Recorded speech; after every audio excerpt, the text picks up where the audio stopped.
Hello, and today I'm going to cover the Queen's Gambit declined. The opening begins with the move d4, d5, and c4. And this is where black has a choice to either accept our gambited pawn here on c4, or black can choose to decline. Now there are a few lines which are involved with the Queen's Gambit declined. There are a few ways that black can play. The three main variations that I see the most often are c6, e6, and knight f6. And I'm going to take you through each of those, starting with knight f6.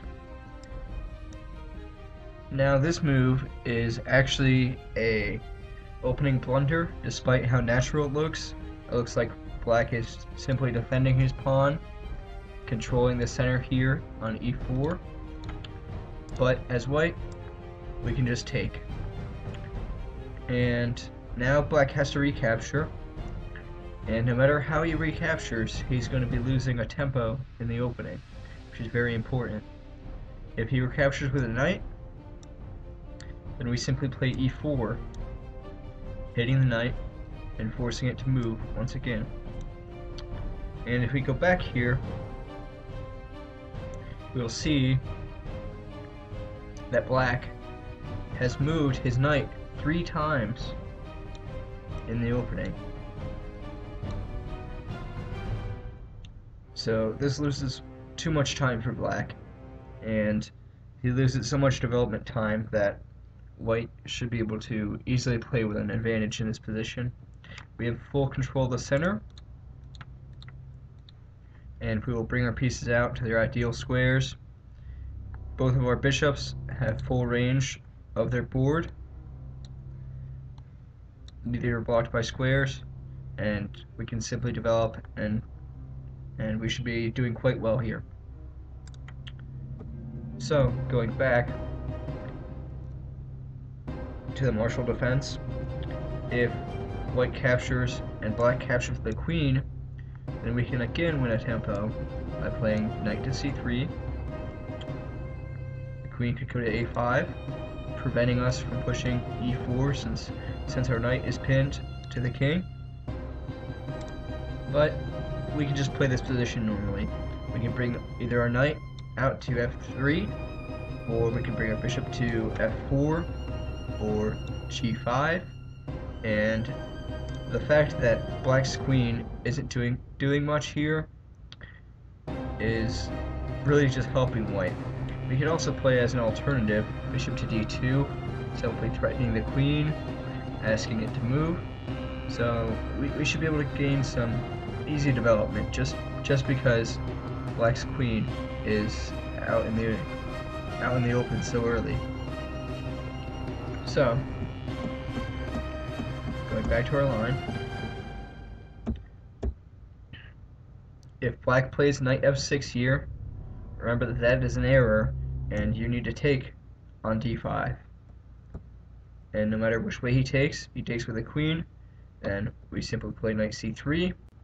If he takes with a knight, then we play e4. And we have good control of the center and a lot of attacking opportunities, and we can simply develop and get the best game that we can. Okay, so going back to a more reasonable line for black, c6 is often played. This is called a Slav defense, and as white, what our plan should be is to simply play our knight to c3, adding pressure to the center. And however black reacts, we can just try to get unnatural development. Here we could play bishop g5, we could play knight f3. I would probably prefer knight f3.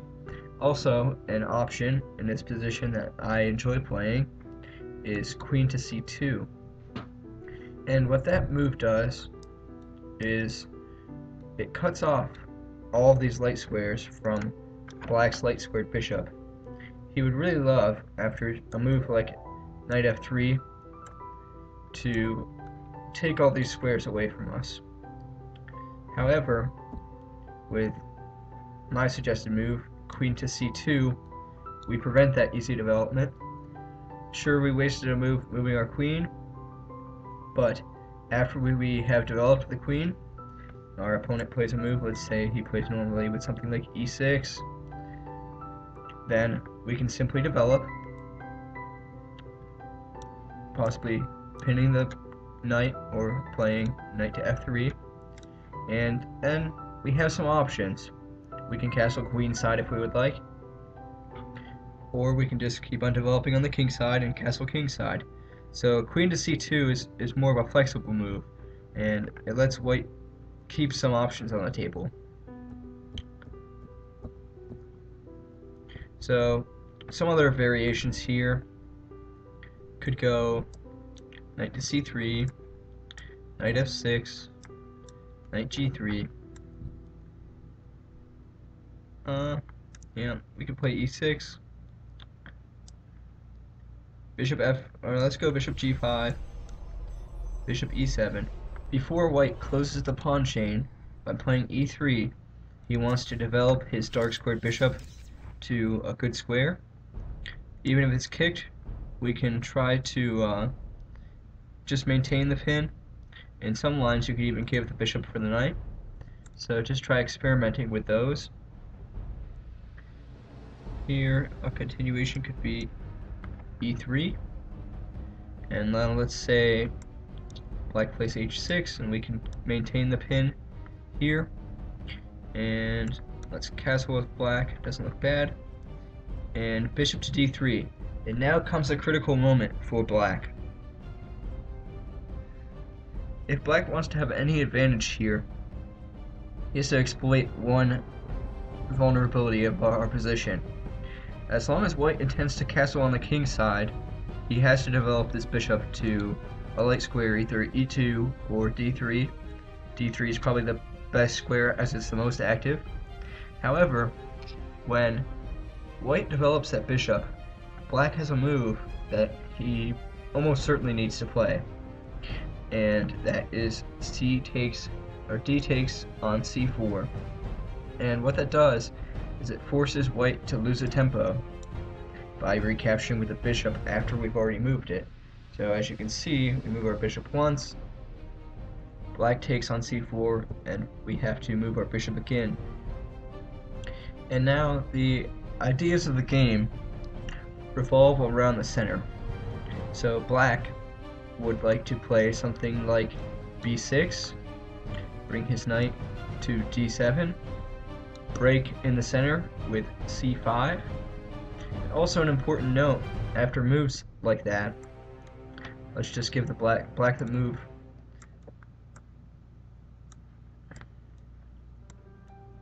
Is that capturing on c4 early and forcing white to move his bishop twice in the opening allows our bishop on b7 to be very strong and to go from what was a passive player here on c8 to becoming a very active piece. So black's plan evolves around something similar to that.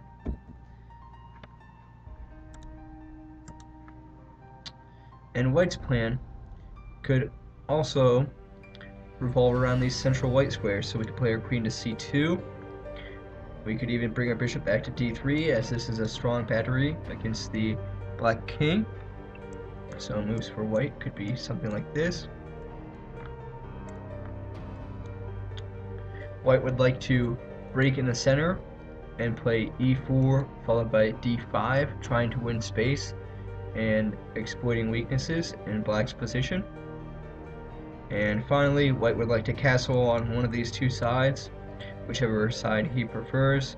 Generally it's king side, and then we will try to use our space in the center to overtake our opponent.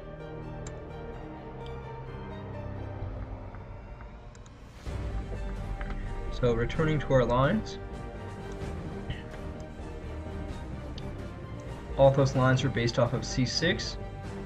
Now the main line is to simply play e6, but White's plan generally remains the same.